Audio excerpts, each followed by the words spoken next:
up? It's Read Your Mind from UrbanRcLA. I know it's really loud down here because I'm in my parking garage and there's like a full-on air conditioning system right next to us. But this is where I put my workbench, so I wanted to just talk with you guys about this Losi 8ight-T.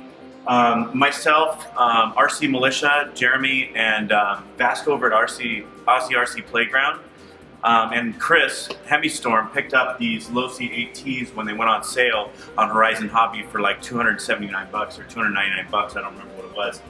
But Aussie RC Playground, Vasco, already spent the time to do the 16 tank break-in, and everything was fine up until he finished the break-in and went to go run it. And then he kept having a problem where the receiver would unleak from the controller, and it was happening so frequently he had to investigate further. Upon investigation, we learned that it's quite possible that the ignition box, which is tied into the battery and the receiver, is backfiring power into the receiver, which is either blowing it out or causing it to reset. So we talked to our friends at MaxAmps, and MaxAmps, originally we had the idea to put in a Castle BEC. We thought, okay, maybe there's a way we can bypass or limit some of the electronics going to the receiver. And in order to make sure the timing's all correct and the setup's correct for the throttle, they provided this FieldLink portable programmer. So I have this on standby. And then we thought that one of the problems might be that there should be a way to power the ignition box without using the battery or the receiver. So MaxAmps created this little, it's like an adapter for the battery case to give us a bigger, higher capacity battery to run longer. Originally we thought that we would just use this piece right here to put onto the battery box so that we can have a higher powered battery. MaxAmps supplied me with the 2000 milliamp Lipos 7.4 true 100C battery for the run. So I'm going to try to see if I can eliminate the problem of the receiver going out and disconnecting by creating a secondary battery pack area for the vehicle to power the ignition box. But you know what? I've never had one of these before, so I'm going to break it down and see what I learn, and then whatever we end up finding to be the solution, we're going to work with MaxAmps to bring that solution to you, so all of you will never have the problem of the receiver unbinding from the transmitter. So big ups to Storm, to RCMilitia and Aussie RC Playground for exploring and tinkering with these cars and coming up with the idea to bypass the ignition box. And big ups to MaxAmps for stepping up and doing some R&D with us to figure out if there's a way that we can make this run reliably, because the general consensus is this platform is awesome. So I'm going to get started and let's dig right in. Okay, so at this point I've taken off the battery box top, which originally came with this 7.4 volt 1300 milliamp LiPo battery, which goes into there to power the unit. Now I can see just on first glance that where I plug this in, this is providing the primary power, and that power goes to an on-off switch, right? And then that power runs back in and feeds the receiver right here in what looks like auxiliary 2, right? And then there's an auxiliary 1 cable which is connected to a larger black wire here, which runs all the way back around into this ignition box, is I guess what we're calling it, right? Controls the power to spark the engine.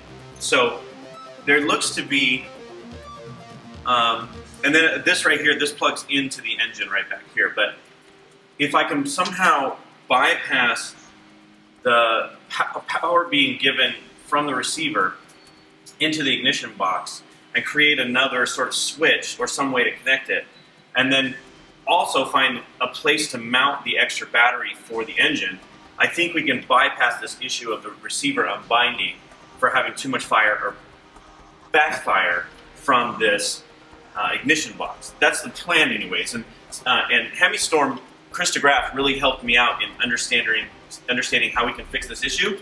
Originally our solution was to have MaxAmps make us a separate mounting bracket so that we can have a bigger battery in there. But anyways, I'm going to dive into the electronics a little bit and see if I can figure out a way to find a solution and see what connector cables I need to make it work. Okay, so I talked to Chris a little bit And this battery, the small battery, I'm going to test out. You can see there's the 3 cables that I exposed here from the ignition box. So I'm just going to plug the battery in the right ways, and I can see, you can't see it from here, but there's a little red light that shows right here. That tells me that the ignition is working just direct off of power. So the solution really is to remove this ignition box and mount it behind the motor, and then that way we'll have a spot to put this 2000 milliamp battery right next to the box in place of where the actual ignition box is. And then that way we can have the stock battery in the stock tray, and then we can retrofit this battery behind the stock tray in some way, shape, or form. So I'm going to get to work disassembling everything because I can't really get at this screw. I might be able to find a way, but I think it's only held in there by that screw and maybe some servo tape. So I'm going to get to work on that, and then I'll check back to you in a few minutes. What I've done now is, now that I've got the ignition unit removed, and I took out the battery tray. Now you'll notice with the battery tray, if I put the original stock battery in there and I take the MaxAmps 2000, there's a perfect slot for it to fit right here where the ignition box used to go. Now there's also a little screw that holds the this whole unit into the chassis.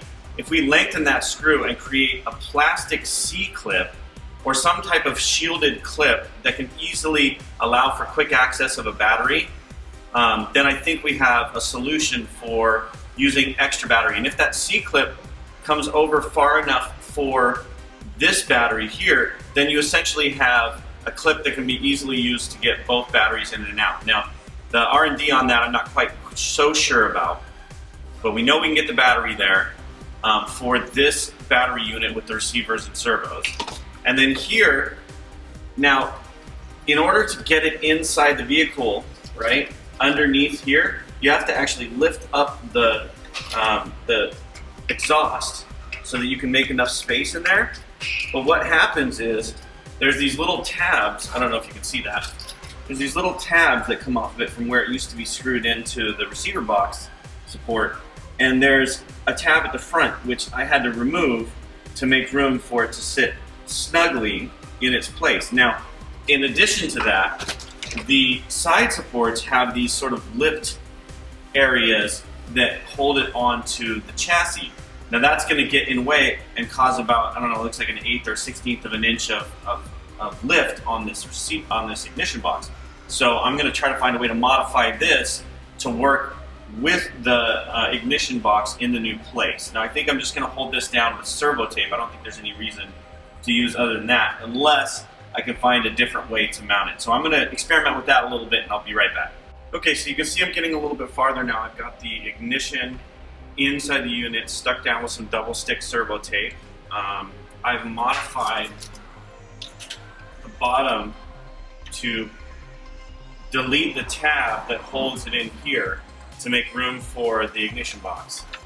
I've zip tied down the ignition box wire to one of the eyelets remaining from the ignition. And then I swapped over the ground, which was originally on this screw, to this screw because the wire wasn't long enough. So no modification needed there. Now all I have to do is install the rest of it and figure out a way to safely connect this to the battery and then fire it up and see if it works. Okay, so now I've got the receiver box and battery box put back in. The throttles and the servo has been dialed in. I connected the receiver to the transmitter by binding it. And you can see here now with the Velcro strap on here, I can run this power cable to the ignition box through there and then plug it directly into the power from the second battery, which is strapped in nicely behind the original battery, which is in this box here. Now, I'm going to see if I can try to figure out a way to do an on-off switch for these two power cables here. But if not, I just plug this direct into here, and then it should work to test. So hopefully, if all goes well, we'll have a working unit that's being powered by the secondary battery, which is a higher milliamp battery, for the ignition box. And the other battery, which is the smaller form factor, will be powering the receiver. and then hopefully we'll be able to avoid the backfiring of power into the receiver, which is causing the issue of unbinding. So that's where we're at so far. I'm going to see if I can get the starter box up and running. Okay, so I've got the starter box. I've got the secondary battery running into the ignition box, and the original battery is running straight through the regular receiver and servos. So I'm going to turn it on. Turn on the receiver, the transmitter. Wait for 5 seconds. So again, we've removed the ignition box and relocated it behind the muffler here so that we can make room for a secondary battery to power the ignition box. And then we're running the original battery into the actual receiver. So let's see what happens.